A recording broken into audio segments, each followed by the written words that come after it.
నర్సరావుపేటలోని SSN కళాశాల ఆడిటోరియంలో కృష్ణ గుంటూరు ఉపాధ్యాయ MLC PDF అభ్యర్థి ఎం హనుమంతరావు పరిచయ సభ నిర్వహించారు. ఈ కార్యక్రమానికి ముఖ్య అతిథిగా మాజీ ఎమ్మెల్సీ లక్ష్మణరావు పాల్గొన్నారు. పల్నాడు జిల్లా అధ్యాపకులు, ఉపాధ్యాయులు, ప్రజా సంఘాల ప్రతినిధులు పెద్ద సంఖ్యలో హాజరై సభను విజయవంతం చేశారు.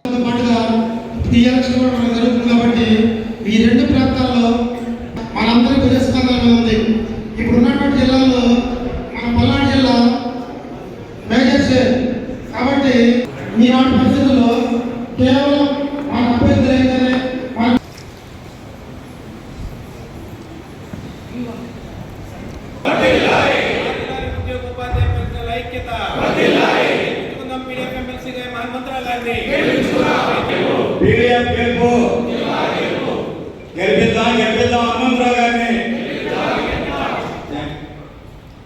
ఆయన ఉద్యమ అభ్యర్థి యూపీఎఫ్ నాయకుడిగా 2 దశాబ్దాలకు పైగా పనిచేశారు.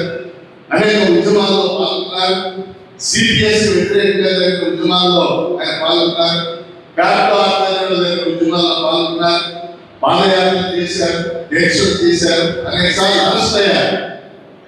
అంతేకాకుండా ఇటీవల కాలంలో ప్రెసిడెంట్ కంపెనీ చైర్మన్ గా పనిచేస్తూ యూపీఎఫ్ సంబంధించి 10th క్లాస్ మోడల్ పేపర్స్ కానీ కానీ ఇవన్నీ కూడా ప్రెసిడెన్స్ లో ముఖ్య పాత్ర పోషించారు.